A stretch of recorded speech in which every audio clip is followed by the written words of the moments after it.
पाकिस्तान और दुनिया भर में लाखों देखने और सुनने वालों को अरशद शरीफ का सलाम। नाज़रीन, आज वफाकी काबीना का इजलास हुआ जिसमें चीनी की कीमत, गंदम की कीमत, साथ साथ महंगाई के हवाले से बातचीत हुई और वज़ीर आज़म ने इस हवाले से हिदायत भी दी कि जो आम खुर्दोनोश की अशिया हैं इनकी कीमतों पर काबू कैसे पाना है। इस हवाले से काबीना में क्या तफसील से बातचीत हुई उस पर प्रोग्राम में थोड़ा आगे चल के बातचीत करेंगे। अपोजिशन के नाज़रीन, जो पाकिस्तान डेमोक्रेटिक मूवमेंट है उसमें आज भी जो बातचीत होती रही उस पर यह फैसला नहीं हो सका कि जो इसकी सरबराही है और जो बाकी ओहदेदार अनाउंस किए हैं वो रोटेशन बेस पे होंगे या परमानेंट होंगे। इसमें एक बड़ा वाज़ेह रुझान नज़र आ रहा है कि पाकिस्तान मुस्लिम लीग नवाज़ इसको लीड करने की और सारा क्रेडिट लेने की कोशिश कर रही है, जिस पर बाकी अपोजिशन की पार्टीज़ कह रही हैं कि नहीं जनाब, इसको रोटेशन बेस करें, कुछ हिस्सा हमें भी इस हवाले से दें। दीगर इस हवाले से भी मामलात हैं, उस पर थोड़ी तफसील से आगे जाके बात करेंगे।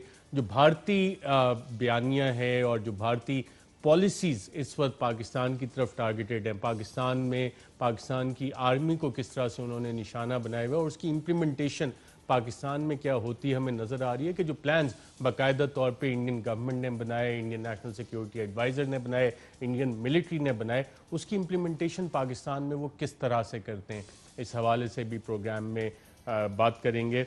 और एतबार और बेएतबारी के दरमियान ज़िंदगी किस तरह से गुजरती है। और साथ साथ हुकूमत को आज अपोजिशन ने एक डेडलाइन भी दे दी है, अल्टीमेटम दे दिया है। क्या हुकूमत इस हवाले से अपनी तैयारी कर रही है, हुकूमती रिस्पॉन्स क्या हैं। हमारे साथ इस्लामाबाद स्टूडियोज़ में मौजूद हैं वफाकी वज़ीर बराए वसाइल फैसल वाट साहब। बहुत शुक्रिया मिनिस्टर साहब प्रोग्राम में शिरकत करने का। नाज़रीन, जो हुकूमत को आज अल्टीमेटम दिया गया है, पाकिस्तान मुस्लिम लीग नवाज़ की तर्जुमान मरियम औरंगज़ेब साहिबा, उन्होंने बाकायदा 4 महीने का कहा है हुकूमत को कि जनाब अपना बोरिया बिस्तर बांध ले, आज नहीं तो 4 महीने बाद आपको जाना पड़ेगा। और मरियम औरंगज़ेब साहिबा तन तना इस वक्त मुकाबला कर रही हैं, जिस तरह से वो जिस पैशनेट अंदाज में मुकदमा लड़ने की नून लीग की कोशिश करती हैं, आज की इस डेडलाइन को जो कि उन्होंने दी, साथ वज़ीर आज़म के हवाले से, मिनिस्टर्स के हवाले से भी बातचीत की, क्या कहा आइए देखते हैं। पाकिस्तान डेमोक्रेटिक मूवमेंट जिसकी वजह से ज़ेनी कैफियत, बुखलाहट का शिकार और टांगें कांप रही हैं। पहला जलसा और जलसों का प्लान आपके सामने है। 4 महीने बाद तो आपने जाना है और ये जो किराए के तर्जुमान है अपना सामान तैयार कर लें, क्योंकि इनके तो अब जो हरकत हैं और जो इनके बयानात हैं वो जाहिर करते हैं कि ये घर जा रहे हैं। लेकिन मेरी इमरान साहब से भी गुजारिश है कि अगर वो जो यूनिवर्सिटी बनानी थी ना, पीएम हाउस, जहां 55 रुपए के हेलीकॉप्टर से आते थे, उसमें उस पीएम हाउस में जहां यूनिवर्सिटी तो नहीं बनी, लेकिन आपका सामान पड़ा है, जहां छुपकर आप रातों को रहते भी हैं, वहां से वो सामान उठा लें, क्योंकि 4 महीने के बाद घर जाने का वक्त हुआ जाता है और घबराने का वक्त शुरू हो चुका है। और घबराने का वक्त शुरू हो चुका है। इस हवाले से नून लीग की स्ट्रेटजी क्या है? मरियम औरंगज़ेब साहिबा 4 महीने की ये अल्टीमेटम और डेडलाइन क्यों दे रही हैं, इस पर थोड़ा बाद में आते हैं। लेकिन पहले मैं ज़रा मिनिस्टर साहब से पूछूं। मिनिस्टर साहब, इतलात हैं कि आप लोग के कुछ एक अदद वफाकी वज़ीर और एक अदद मावन ख़ुसूसी, उन्होंने तो इस धमकी आने से, अल्टीमेटम आने से पहले ही राह फरार इख्तियार कर ली है। इतलात हैं कि एक वज़ीर साहब ने शायद अपनी फैमिली बाहर भेज दी है, एक मामले ख़ुसूसी खुद फरार हो गए। क्या है ऐसा? बहुत शुक्रिया अर्शद साहब। अच्छा, यूजुअली मैं आपकी इन्फॉर्मेशन को चैलेंज नहीं करता हूँ, लेकिन ये इन्फॉर्मेशन मेरे पास नहीं है, ना है ऐसी कोई चीज़। और धमकी देने वाले को ज़रूर देखा जाता है। मूवी में भी, आप मूवीज़ में भी देखते हैं तो आप देखते हैं कि धमकी देने वाला कौन है। अगर चलता फिरता है तो फिर तो आपको पता है धमकी का वो उसको लाइटर नोट में लिया जाता है। तो जो धमकियाँ दे रहे हैं वो उनका अंजाम उनको खुद को पता है कि उनके सारे केसेस जो हैं वो मंतकी अंजाम तक पहुँच चुके हैं। उन्होंने जेलों में जाना है, इसमें अल्लाह ताला बचा सकता है, कानूनी तौर पे तो कोई रास्ता नहीं है। तो उन्होंने कहा इस नैरेटिव को इससे मैच कर लो और ये कहानियाँ कर लो, जल्द से जल्द किस चीज़ करेंगे, हमारी चोरी बचा लो, हम फौज को गालियाँ दे रहे हैं, हम अदलिया को गालियाँ दे रहे हैं, इसलिए हमें बचा लो। क्या चाह रहे हैं? वो चाह रही है सारा प्रेशर बिल्टअप हो, जैसे पिछली दौरों में करते आए हैं, 2 पार्टी सिस्टम थी। अब आपको पता है कि इमरान खान साहब एक मुंतखब वज़ीर आज़म है, एक सियासी पॉलिटिकल पार्टी ऑन ग्राउंड है। तो वो चाहते ये थे, उनका प्लान पुराना, जो आदत ख़राब हो जाती है ना, जैसे वो बार बार कह रही है कि रात को इमरान खान साहब वज़ीर आज़म हाउस इस्तेमाल करते। हम वो कोई काम रातों के अंधेरे में नहीं करते। चाहे वज़ीर आज़म हाउस की भी दीवारें बहुत कुछ बोलती हैं और गूंजती हैं उनकी बातें, वो ढकी छुपी नहीं है, पुराने एतबार में उसमें नहीं जाना चाहता। लेकिन दीवारें भी कान होते हैं ना, कहते हैं, तो उधर तो वहाँ कान भी हैं और आंखें भी हैं। आप वज़ीर आज़म हाउस में जाएं तो आपको आधी रात के अंधेरों की बहुत सारी कहानियाँ मिलती हैं। लेकिन ये चाहते थे निगोशिएट करें, प्रेशर डालें अदलिया पे और फौज के ऊपर कि प्रेशर डाल के एक मरियम को एग्जिट दे दें और चोरी का बंदोबस्त करके फिर इक़्तिदार में आने का कोई रास्ता बना लें।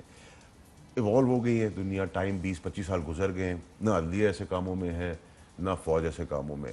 जब वो नहीं मिला तो आपने 1.5 साल देखा खामोशी रही, उस 1.5 साल के बाद वो फट पड़े, इंडियन परवान नैरेटिव चढ़ाना शुरू हो गया। अच्छा, उस पर हम आते हैं। आपने मरीम नवाज साहिबा का जिक्र किया, जो हमारी इतलात हैं कि नवाज शरीफ के जाने को भी आपने अपोज किया था, और फिर जब वो चले गए तो बाद में आपने बड़ा फोर्सफुली ये कहा था कि मरीम नवाज साहिबा को बाहर नहीं जाने देना, जबकि कुछ फैमिली फंक्शंस भी बाहर अरेंज हो गए थे। आपके पास क्या इंडिकेशन थी, इतलात थी कि मरीम नवाज साहिबा भी बाहर जाना चाह रही हैं? देखिए अर्शद साहब, हमारा असल में मुल्क जो है ना, उसकी मेमोरी भी शॉर्ट है और हम बहुत बाकी चीज़ों का तो मुझे नहीं पता। इस मामले में जब नवाज शरीफ का राज की और बादशाहत की बात आई तो हम बहुत हमदर्द होते हैं, समेत हमारी गवर्नमेंट के भी, और वो हमदर्दी के तौर पे हम बहुत सारी चीज़ें कर देते हैं। हम बहुत सारी चीज़ें आउट ऑफ द वे करते हैं जो आम क्रिमिनल के साथ नहीं करते।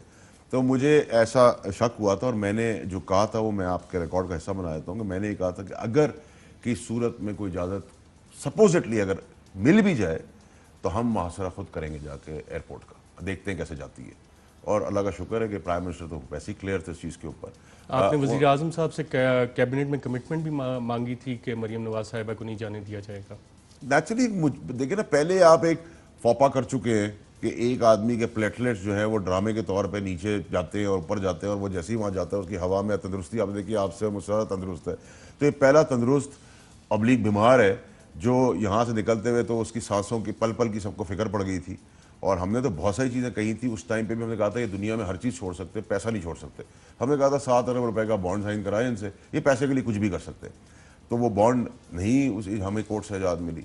और फिर आपने देखा कि कोर्ट ने रिलीफ भी दिया, और फिर आपने देखा कोर्ट का इन्होंने क्या हाल किया। आपने फ़ौज का हाल देखा। गवर्नमेंट का चले अंडरस्टैंडेबल है। और दूसरी चीज़ ये कि आपने उस जज का बार बार अरशद मलिक का जो केस है उसमें ये तो आप बड़ा फोर्सफुली दिखाते हैं कि जी उसके साथ ये हुआ और शर्म से उसका सर झुका दिया जुडिशरी का उसने, तो उसको सजा दे दी। जिन्होंने पूरी ब्लैकमेलिंग प्लान की वो दंदनाते फिरते प्रेस कॉन्फ्रेंसेस करते हैं। उनका मुजरिम बाप जो है वो वहाँ से अटैक करता है पाकिस्तान की सालमियत के ऊपर। 3 टुकड़े कराने का जो पुराना मंसूबा है 3 दिहाइयों का, उसको परवान चढ़ाने का बयानिया चढ़ाता है।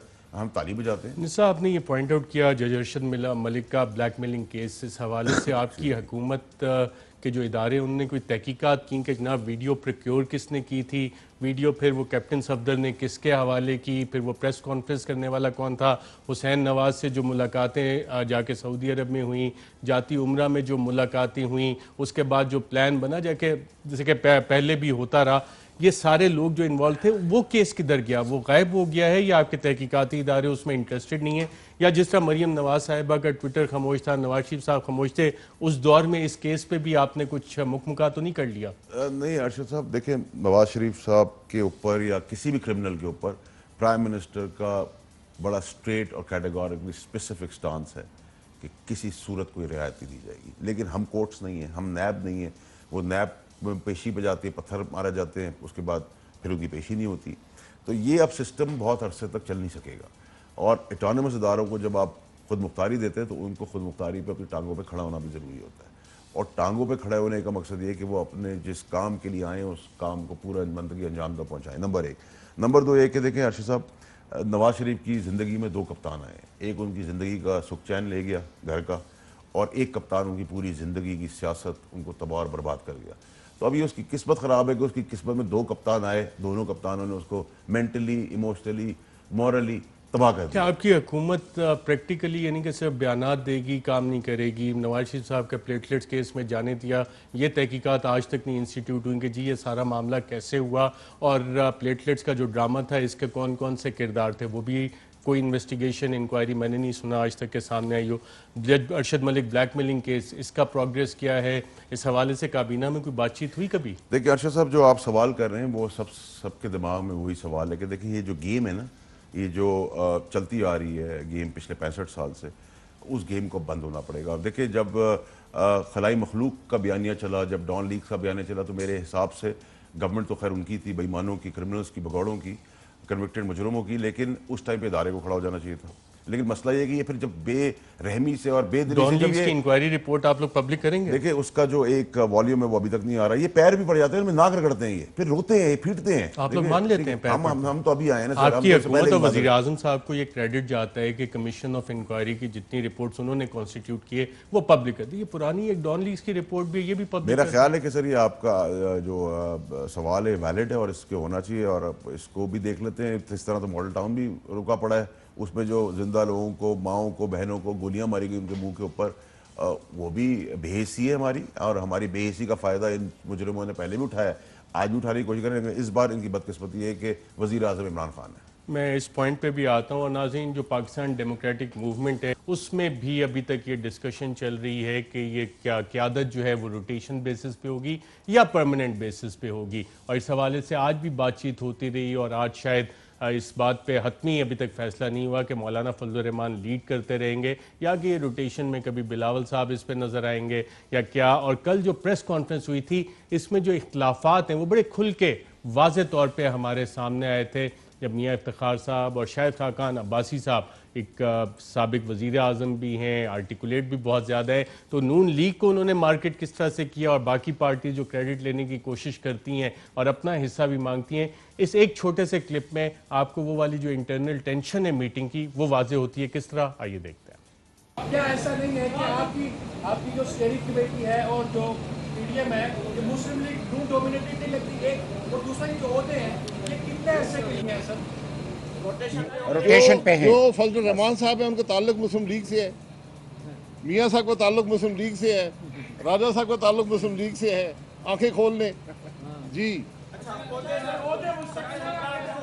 ओहदे मुस्तकिल है जी, अगली बात करेंगे।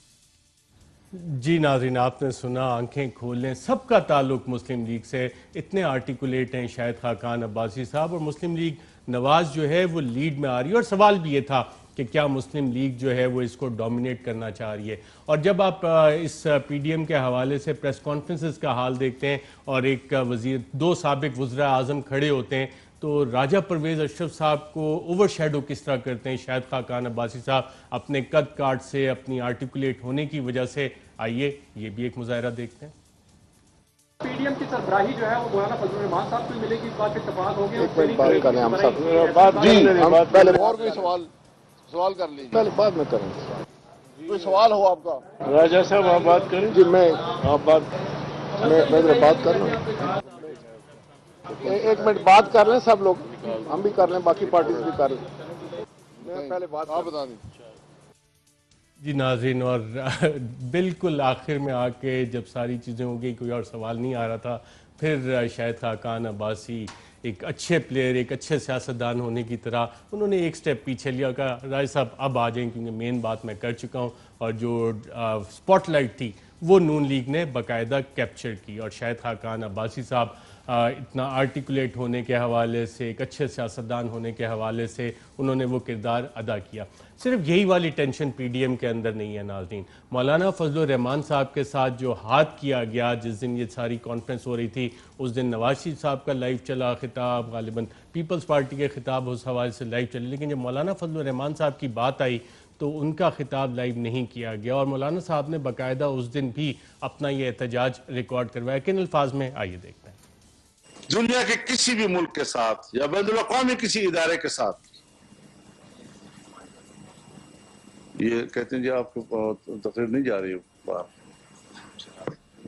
जी, लाइव ने कहा था कि ना बंद करें मोबाइल फोन्स को, मैं चाहती हूँ कि ये बाहर लाइव चले, बात ना हो। मेरा तो ख्याल है कि हमारी आज की कॉन्फ्रेंस पब्लिक होनी चाहिए थी, आपस में तय करने उसके बाद प्रेस कॉन्फ्रेंस में। मेरे ख्याल में हुकूमत तो हमारी आवाज़ को पब्लिक में ले जाने से रोकती है, लेकिन आज एपीसी ने भी हमारी तकरीर को बाहर जाने से रोक दिया है। तो हम पीपल्स पार्टी से और उनके मुंतज़मीन से इस पर अपना एहतजाज नोट कराते हैं। बिना मुनासिब बात है जी। अभी मेरे आने से पहले, अभी जब इसलिए मैं इन दोनों को बुला रहा हूँ, मैं अभी आया और कहा कि हम फोन्स को भी बंद करेंगे और इन दोनों को भी बंद करेंगे। और हमने सुना कि और जो बाद में प्रेस और आपका रिक्वेस्ट पे, उनके रिक्वेस्ट पे ये इन कैमरा है और इसके बाद प्रेस कॉन्फ्रेंस। इन कैमरा तो नहीं था ना, इससे पहले हमें कहा गया था कि आप लोगों ने रिक्वेस्ट की है कि नहीं, हमने कोई रिक्वेस्ट नहीं। जी नाज़रीन, आपने देखा बाकी सब कुछ लाइव और मौलाना का बड़ा वैलिड एहतजाज था इस हवाले से कि बाकी सबको आपने लाइव कर दिया, हमारी बारी आई तो इन कैमरा कर दिया। और बिलावल साहब इस हवाले से आपने देखा कि वजाहतें देते रहे, लेकिन बड़े कमाल का हैंड इस हवाले से किया था। ये पहली दफ़ा नहीं है कि मौलाना फजल रहमान साहब के साथ इस तरह का हैंड हुआ हो, और इसी वजह से अब वो चाह रहे थे कि ये मुआहदा जो है इन राइटिंग हो। और शायद लाइव ना करने की एक वजह ये भी थी कि कई मौलाना साहब नून लीग और पाकिस्तान पीपल्स पार्टी ने जो पहले इनके साथ वादे किए थे और फिर उनको वादे वफा नहीं किए, वो वाली चीज़ एक्सपोज ना करते। लेकिन मौलाना साहब ने बाकायदा कहा कि अब हमें एतबार नहीं है आप पे, अब जो बात होगी वो रिटर्न मुआहदे के तौर पे होगी। क्या क्या मौलाना फजल रहमान साहब ने, आइए देखते हैं। अब बुनियादी बात यह है कि हम ज़बानी गुफ्तगू पर इक्तिफा नहीं कर सकते कि आप हमें कहें कि जी हम अब लड़ेंगे और पीछे नहीं हटेंगे, और ये आप पीछे बहुत हट चुके हैं। अब बाकायदा लिख कर तय करना होगा ताकि पब्लिक के सामने हम ये सारी चीजें ले जा सकें कि ये कमिटमेंट है, और कोई उससे पीछे हटता है तो उसको फिर कौमी मुजरिम तस्वर किया जाए। मजाक तो नहीं है आखिर कि हम इतनी बड़ी बड़ी बातें कर रहे हैं और उसके बाद फिर हम कंप्रोमाइज की तरफ चले जाते हैं। कंप्रोमाइज का रास्ता बंद। आप हमारी तहरीक को एक सियासी महमीज तो लगा देते हैं, लेकिन जब हम आगे बढ़ते हैं तो फिर उसके बाद हमारे मसलहतें सामने आ जाती हैं, और ये रवैये जो हैं अगर अपोजिशन की जमातों की तरफ से भी बरकरार रहती हैं तो मैं नहीं समझता कि हम एक दूसरे पर एतमाद करके कोई तहरीक चला सकेंगे। जी नाज़रीन, आपने सुना बड़े वाज़े अल्फाज में मौलाना फजल रहमान साहब जो दिहाइयों से सियासत के इन कॉरिडोर्स में घूम फिर रहे हैं, उन्हें पता लगा कि जनाब हमें आगे करके पीछे से जाके कंप्रोमाइज़ कर लेते हैं, और जो कंप्रोमाइज़ और डील लेने की कोशिशें इस हवाले से होती रहीं वो चीज़ें अब हमारे सामने आ चुकी हैं कि अब डील नहीं मिली तो दोबारा मौलाना के साथ आके खड़े हो गए। अपनी स्ट्रीट पावर है नहीं और डिपेंड कर रहे हैं कि जी मौलाना फजल रहमान साहब उनके सेवियर होंगे। चले उस हवाले से भी बात आगे आते हैं। ये तो आपस क्या हो गया, अब पाकिस्तान पीपल्स पार्टी और नून लीग एक दूसरे पे एतबार कैसे करेंगे। आप पूरी सियासत देखें कि मोहतरमा बेनज़ीर भुट्टो साहिबा का जितना स्ट्रगल था उसके पीछे सबसे बड़ी रुकावट कौन सी थी, मियाँ नवाज शरीफ साहब थे। और जितनी मुश्किलात मोहतरमा बेनज़ीर भुट्टो साहिबा ने देखी मियाँ नवाज शरीफ साहब की वजह से, वो मेरा ख्याल से बिटरनेस आज भी मौजूद है, और दोनों तरफ शायद ये बिटरनेस एक हवाले से मौजूद है। और ख्वाजा आसिफ साहब ने तो इसका इजहार भी किया था एक प्रोग्राम में, जिसके बाद जरदारी साहब ने कुछ कहा था। लेकिन ख्वाजा आसिफ साहब कह रहे थे गालिबन मंसूर अली खान के प्रोग्राम में, उन्होंने कहा जी मैं तो आज भी आसिफ जरदारी साहब पे एतबार नहीं करता, और ये सीनियर की आदत है नून लीग की। ख्वाजा आसिफ साहब, आइए देखते हैं। No, still maintain. I still have reservation against the gentleman जो नाम मैंने लिया है। On Zardari साहब? Yes, I still have the reservation. जो बात मैंने इस स्टेटमेंट जो मैंने दी है, कुछ लोगों को पता है कि मेरा क्या रेफरेंस है, तो it's difficult for me to believe in him even today. Khwaja Asif मैं बार बार कहूंगा, I still don't believe in him. I still don't believe in him. Khwaja Asif साहब नून लीग के सीनियर रहनुमा, उनका ये हाल है तो एक आम वर्कर का क्या हाल होगा। और जब जलसों में साथ जाएंगे तो आप इमेजिन कर सकते हैं नून लीग वाला पीपल्स पार्टी को ताने, पीपल्स पार्टी वाला नून लीग को ताने, और फिर पीपल्स पार्टी और जमीयत उलमा इस्लाम के वर्कर्स इकट्ठे। काफ़ी अच्छा माहौल बनता हुआ आपको नज़र आएगा उन वर्कर्स का कि इतने अरसे तक हमें कहानियाँ क्या सुनाते रहे और आज किस वजह से हमें एक साथ ले आए हैं। और एतजाज़ एहसन साहब भी सीनियर रहनुमा है पाकिस्तान पीपल्स पार्टी के, कमिटेड रहनुमा है, उनको भी एतबार नहीं है नवाज शरीफ साहब पे।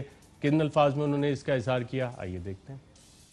मियाँ साहब ने कभी एतमाद अपनी पार्टी के लीडर्स पे नहीं किया। मियाँ साहब खुद फैसले करते। मैं तो अपनी पार्टी में भी कहता हूँ कि जरा इन पे करना जरा मुश्किल है। मियाँ साहब जब 2000 में मुशर्रफ से मामला तय करके चले गए थे सऊदी अरब, उनके बड़े लीडर जो थे गौस अली शाह साहब, चौधरी निसार अली, ख्वाजा आसिफ, शाहिद खाकान अब्बासी, मुशाहिद हुसैन जेलों में पड़े थे, किसी से मशवरा नहीं किया था। मियाँ साहब ने अभी शहबाज शरीफ ऐलान किया था वजीर आजम, चौथे दिन शाहिद खाकान अब्बासी को बना दिया। ये नहीं एतमाद करते किसी पे। जी ना किसी पे एतमाद करते हैं, और एतजाज़ एहसन साहब हमारे प्रोग्राम में भी कह चुके हैं वो भी मियाँ नवाज शरीफ साहब पे एतमाद नहीं करते, एतबार नहीं करते। बैकग्राउंड डील्स कर लेते हैं और इस हवाले से काफ़ी मशहूर भी हैं। मिनिस्टर साहब, हुकूमत ने क्या ये सारी सिचुएशन एनालाइज की है कि ये इतना बड़ा पाकिस्तान डेमोक्रेटिक मूवमेंट का इत्तेहाद आप लोगों के ख़िलाफ़ बना हुआ है और अंदरूनी ये हालात हैं, इसका एनालिसिस किया आप लोगों ने? देखिए अर्शद साहब, मुझे नहीं पता इसकी स्क्वायर फुटेज क्या होगी आपके इस कमरे की।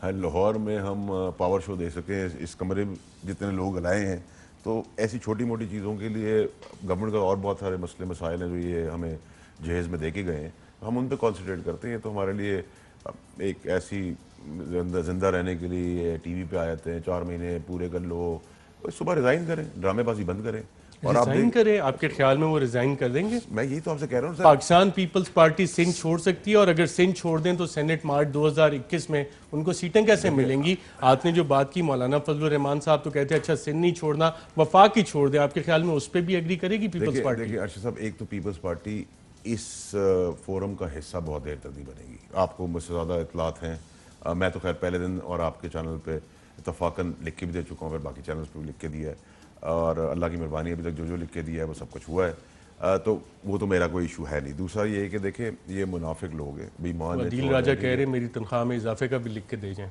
वो तो मैं फिर सलमान भाई से बात करनी पड़ेगी। दूसरी अर्शद साहब ये है कि देखें, इस कमरे तक के लोग महदूद हैं। 35 MNAs ये अपनी असम्बली में ला नहीं सके, ये बातें इतनी बड़ी बड़ी करते हैं, ठीक है। दूसरी चीज़ ये है कि देखें, मैं नहीं समझता कि कोई भी इस बयानिए के साथ, देखें पब्लिक को अब एक चीज़ समझ आ गई।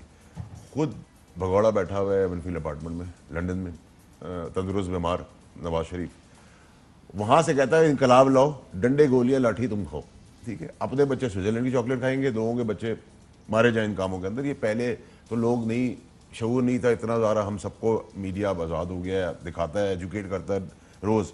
कौम को पता चल गया कि देखे जी ये अपनी चोरी बचाने के लिए वहाँ मुल्क से भाग गया। उससे पहले सऊदी अरेबिया कॉन्ट्रैक्ट करके भागा था, उससे मुकर्रर रहा। फिर 9-7-8 साल बाद उन्होंने रॉयल फैमिली ने आगे बताया जब इसको बांध के मुशर्रफ ने जहाज़ में नवाज शरीफ को बांध के भेजा था।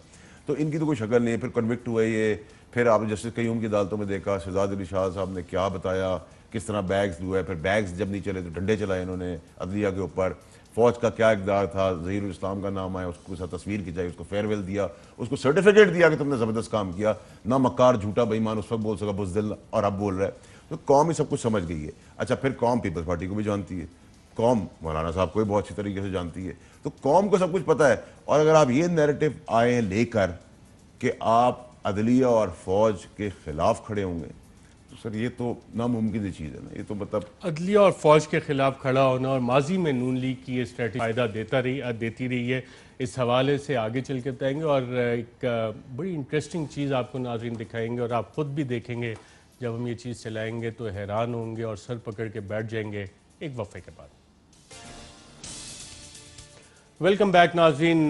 ब्रेक पे जाने से पहले मिनिस्टर फैसल वाडर साहब कहे थे कि अदलिया और फौज के हवाले से प्रेशराइज करने की कोशिश कर रही है अपोजिशन और एक डील लेने की। माजी में तो ये प्रेशर काम आता रहा और आज भी अगर ये सवाल उठाया जाए कि अपोजिशन चाह क्या रही है, हदफ क्या है। और जब साबिक वज़ीर आज़म नवाज शरीफ साहब लंदन से बैठ के CWC और ऑल पार्टीज़ के फोरम पे खिताब करते हैं तो वो प्रेशर किस साइड पे बढ़ा रहे हैं और उसका मकसद क्या है? मकसद ये है कि जिस तरह 1993 में पहली दफ़ा करप्शन के केसेस पे फारिग हुए तो उसको उन्होंने एक सियासी रंग दिया कि नहीं जी करप्शन का तो ये इशू नहीं था, ये तो हमारे ख़िलाफ़ बाकायदा तौर पे एक साजिश करके हमें निकाला गया।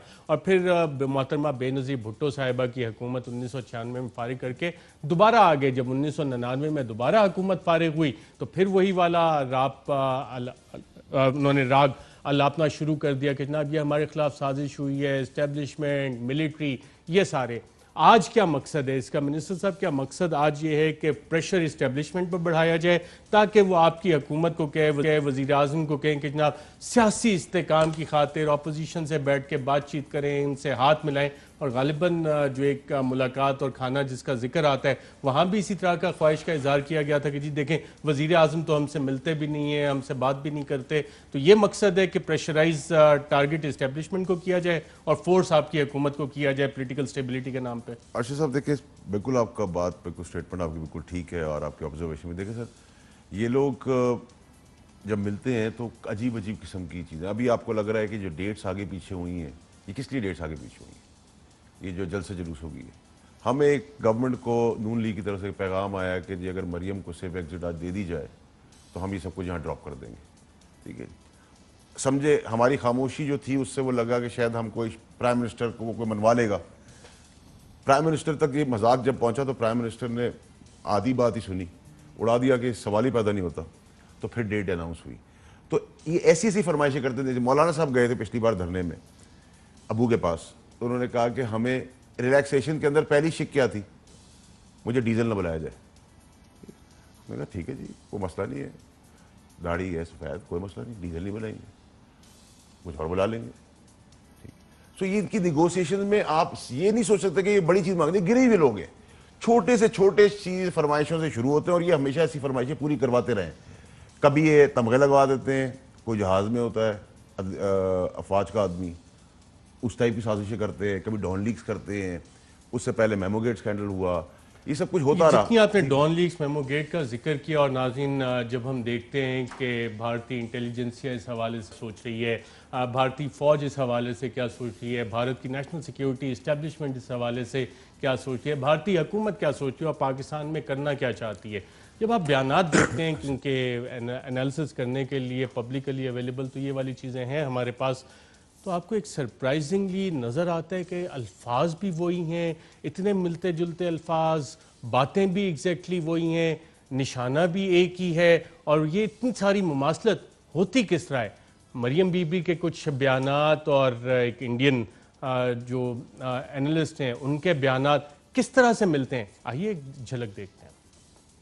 इमरान खान सेलेक्टेड हैं, मैं कोई बात नहीं कर रहा, पाकिस्तान में खुलेआम लोग कहते हैं कि सब इमरान खान सेलेक्टेड है। सेलेक्टेड का नारा लगाओ जरा, बोलो गो सिलेक्टेड गो,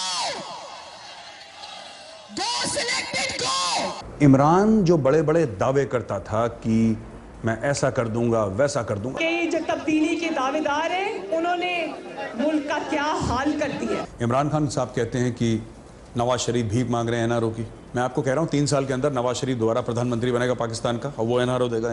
ये एनआरओ की बात करते रहते हो ना, एक तो तुम्हारी कोई हैसियत नहीं है एनआरओ की, चंद दिनों में तुम खुद एनआरओ मांगते फिरोगे। क्योंकि इन्होंने कश्मीर कश्मीर कश्मीर कश्मीर, इनको देखिए कश्मीर के अलावा इनको कुछ आता नहीं है। कश्मीर के नक्शे पे लकीरें खींचने से आपको कश्मीर नहीं मिल जाएगा। प्राइम मिनिस्टर्स को जेल में डलवा दिया, बेनजीर को मरवाया था, जुल्फिकार भुट्टो को मरवाया था इन्होंने, नवाज शरीफ को बाहर करवा दिया था। जुल्फिकार अली भुट्टो उसको फांसी हो गई, और जिसने भारत के 5 धमाकों के जवाब में 6 एटमी धमाके किए वो आज जेल की सलाखों के पीछे बंद है। दूसरी तरफ हम आते हैं इमरान खान पे, जो कि वहां का पपेट प्राइम मिनिस्टर है। तुम कठपुतली हो, तुम मोहरा हो, तुम किसी के इशारों पे नाचते हो। जी नाज़रीन, आपने देखा जो भारत में अल्फाज इस्तेमाल होते हैं वही फिर पाकिस्तान में एको भी होते हैं। मिनिस्टर साहब, ये वाली रिजेम्बलेंस कुछ ज़्यादा नहीं है?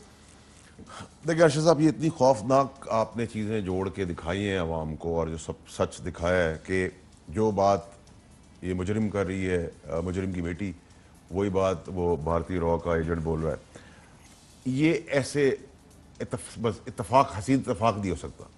और ये इस चीज़ की माहिर है बचपन से ही, पर्ची सिस्टम के अंदर किस तरह जो भारत में भी अल्फाज हैं वही यहाँ पे। मैं एक और चीज़ जो है कि एक चीज़ बड़ी इंपॉर्टेंट है, इतनी सिमिलैरिटी हो नहीं सकती जब तक आपका कॉन्टैक्ट ना हो, और यही हम बता रहे हैं कि भारत का बयानी है, और वो आज इसके बाद तो कुछ रहा नहीं ना। हो सकता है कि हमने तो सिर्फ देखा है कि एक ही जैसा इंटरनेशनल बयानिया बनाया जा रहा है, अल्फाज का चुनाव भी किए, और ना सिर्फ ये जो स्टूडेंट्स, मदरसा के स्टूडेंट्स और मौलाना फजलुर रहमान और हमारे बहुत से जो दरबार में नौकरी करने वाले लोग हैं, कभी कोई पीटीवी चेयरमैन बन जाता था, कोई चेयरमैन पेमरा, कोई पीएचए में नौकरी ले लेता था, या कोई किसी और तरह से मुस्तफीद होता था, वो सारे आजकल कह रहे हैं कि जनाब, और माजी में अपोज करते रहते थे मौलाना फजलुर रहमान साहब को, आज कह रहे हैं कि वो लीड करेंगे। उसकी वजह क्या है कि उनकी अपनी स्ट्रीट पावर नहीं, और स्ट्रीट पावर किसकी इस्तेमाल करनी है, जिस पे शादियाने बजा रहे हैं मौलाना फजलुर रहमान की। और ये आइडिया भी कहाँ से ओरिजिनेट हुआ था कि किस तरह ये सारी चीज़ें इस्तेमाल होनी है,